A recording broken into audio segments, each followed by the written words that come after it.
a presentation of the economic development update of South Broken Arrow TIF number 3, inclusive of Aspen Ridge and Innovation District developments. Jennifer Rush and Jennifer Conway. Chair and Vice Chair and trustees, and thank you for the kind words, City Manager. I have really enjoyed my year at Broken Arrow. It's been really fun. Norm told me during my interview process, he said, "You're going to be great, you're going to be good. You know, we've set this up and it's a well-oiled machine, economic development." And I was wondering if he was just trying to recruit me or if he was being serious. And he's done a fabulous job, and a lot of the work that he's done is continuing to flow, and that's evident in this TIF as well. Before we get into the presentation, I will tell you that without this TIF, we would not see the development that we're seeing in South Broken Arrow.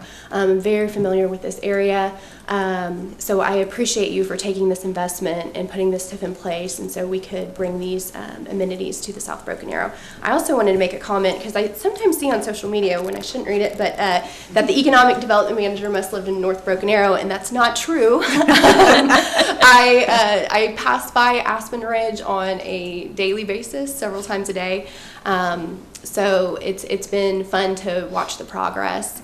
Also tell you, as part of this presentation, putting this together has been kind of like trying to hit a moving target, because so much has been changing on a daily basis that literally something I told the city manager, I think at 2 o'clock today, has already changed. So I'm going to try to update that. Also turned in the presentation last Wednesday at 9:30 and said that the signal arms were getting ready to be installed, and then I drove by and saw them up. So I'll update you on that and on the changes.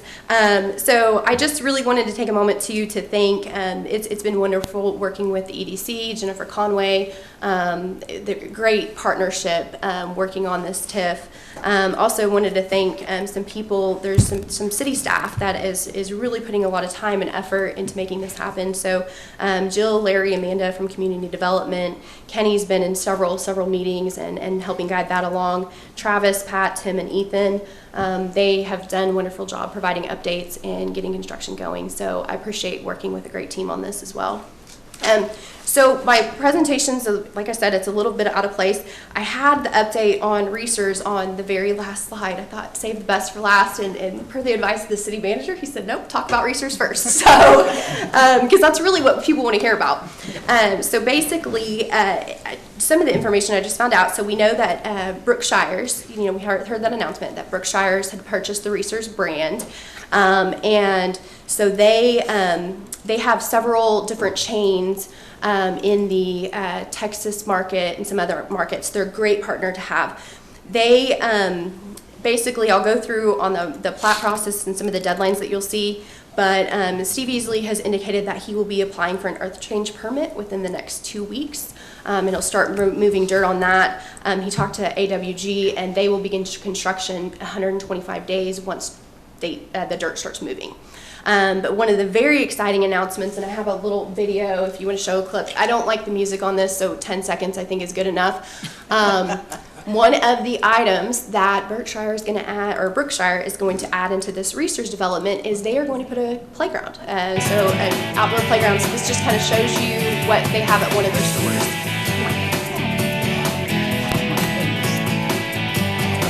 There's our IPA card.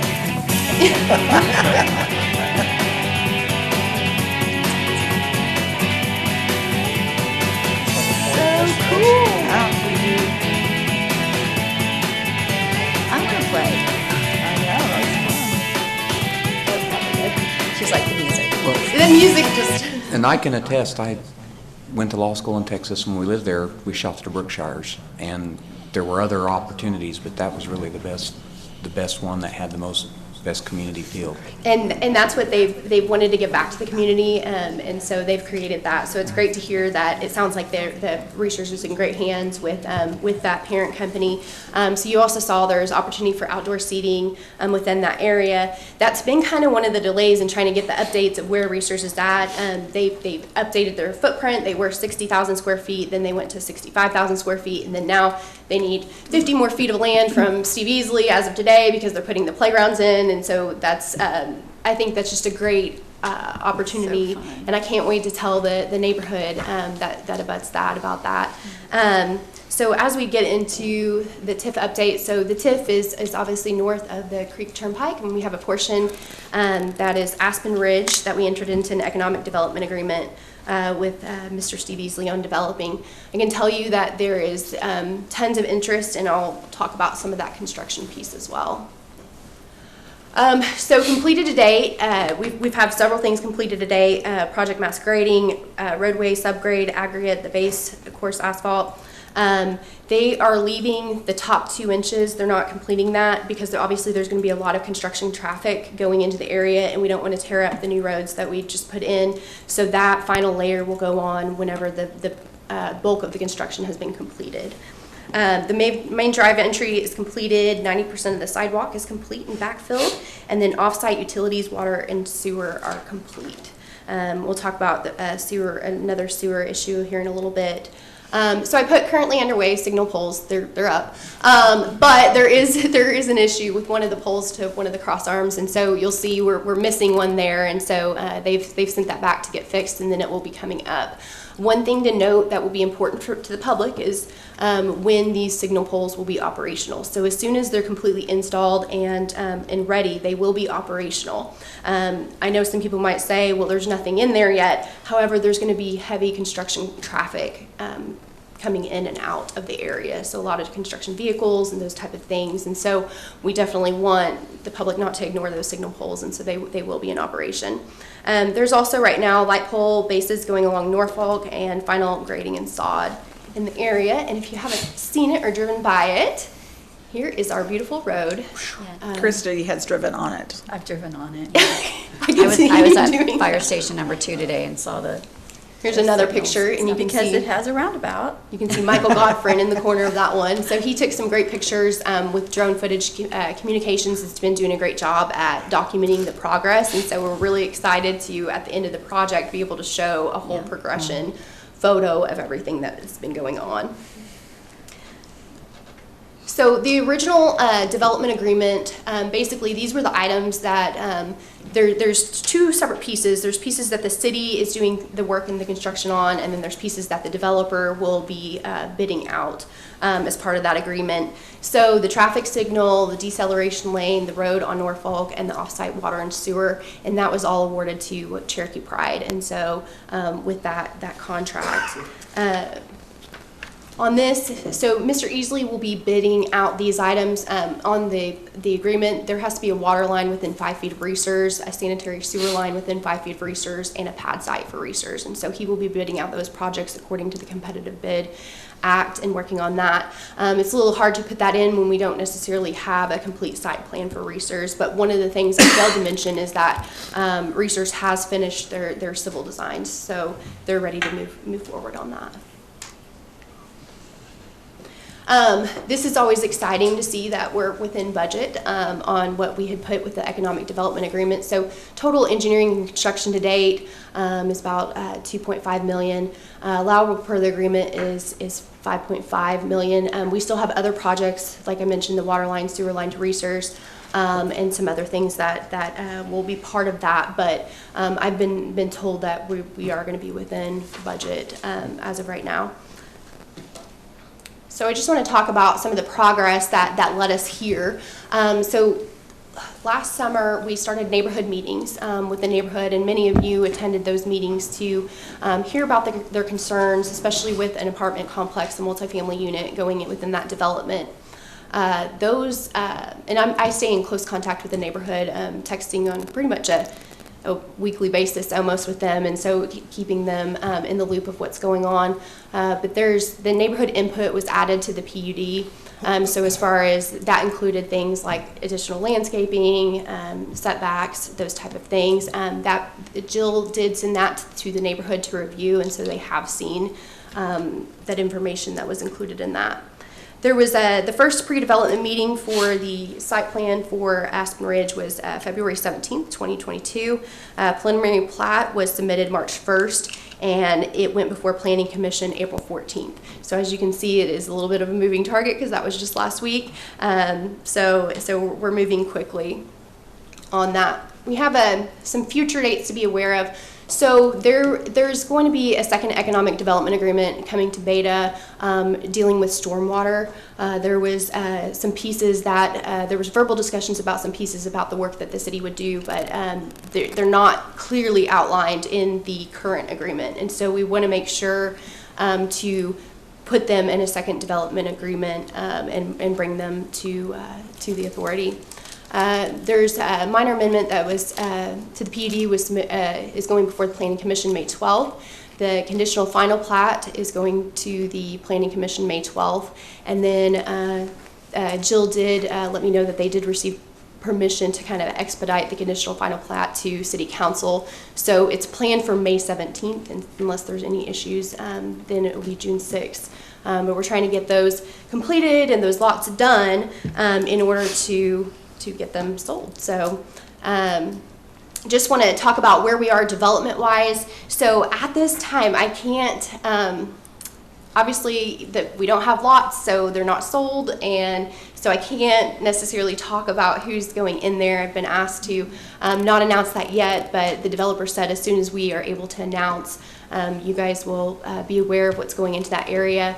So right now he has letters of intent for more than 100,000 square feet of the contractual retail. So he's contractually obligated to bring in 260,000 square feet. So once construction begins, we'll see more coming in there. I talked about how Research expanded their footprint. He's also reached, Mr. Easley reached an agreement with Core Church for an additional 3 acres that are within the TIF boundaries, and he will be, he's secured commitments from national tenants for those additional 3 acres as well. So permit drawings for the 168 unit multifamily project will be available and submitted in June, and then construction is to begin in September. So that is the timeline right now. The first thing, I know people say, what is the first thing we're going to see? I can probably predict the first thing we're going to see is the gas station convenience store going into that area. We've already had a pre-development meeting with them, and they have indicated that they want to be up and running in order to get all that construction traffic that comes through. So surfacing gas, snacks, all that type of stuff. So that, and we know that those typically, once those start building, they go up quick. So that's probably going to be one of the first things that we see built within the area. There's also 2 national food retailers that are, if they could have been in yesterday, they would have already been in there. I think the community development team has had several pre-development meetings with them. They are ready to be in there. But we've had to get things situated with Research first and make sure that they were comfortable where their site plan was at before we could start having those conversations with those other retailers. So that is really where we're at as far as presentation. And so if you guys have any questions, I'd love to answer them at this time. Questions? Let me just say, any issues or concerns the council need to be aware of that you know of right now? None that I know of right now. That, you know, one of the things that we need to look at is timelines, because the TIF, there is payments due with the debt service on that TIF. And so we want to make sure that we get these things built in order to get them on the tax rolls to have that revenue to make these payments. So as of right now, it looks like with everything coming in, there's additional things coming in quicker than what we thought were going to be there. So there's going to be some different things to balance. So I'm working with Cindy to make sure that we will have the monies available to pay off those debt service. The first being next summer. So the first payment, and then there's one in December. And the developer also makes a payment to Beta, and he has indicated that he will be paying that earlier than contractually required to. So just for the public's knowledge, I mean, Mr. Easley has people approaching him, retail, commercial, that are interested in. We are somewhat aware, we may be aware of some of those, but we're not really allowed to say until he gives us the okay that he's dotted the I's and crossed the proverbial T's, and with regard to that company there. So that's still the position we're taking, right? Yes, and really where that comes from is that comes from as a company, and some companies want to make their own announcements with that. So right now what it has is letters of intent, and if you work in the economic development world, the letters of intent, people can back out of those at any time. And so really it's not until they actually get the land and have those agreements. And so typically things like that aren't announced. You also don't want, in economic development, you don't want people to poach. You know, somebody coming in, they know they're coming in, oh, well, I have a better spot of land that I could pull you into. And so there's several reasons for keeping that information quiet, and then also making sure that companies are aware. But as of right now, I have sent him any retailer that comes in that's interested in the area, I have sent them to him and to his broker, and it's looking like it's pretty full for what they have coming in. So they have very little additional room with what they're planning to put anything else in, which is great because we also have a lot of other properties around the area with Warren Theater, 121st and Elm, and there's interest with South Broken Arrow. So originally, I think what we said to the presses was there was about $40 million worth of investment. It's looking like it's about $60 million right now. So you guys did a good job.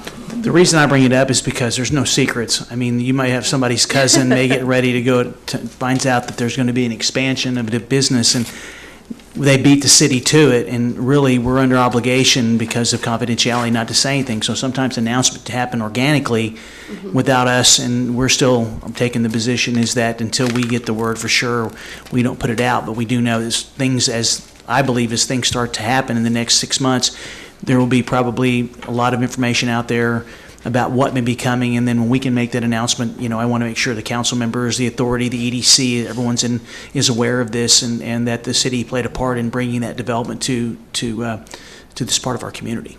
Absolutely, and I see that happening possibly the end of next month. Once the plat is approved, I see those announcements starting to come out, so that's very exciting. It's very exciting. Were you talking about IKEA getting leaked? Yeah. Sorry.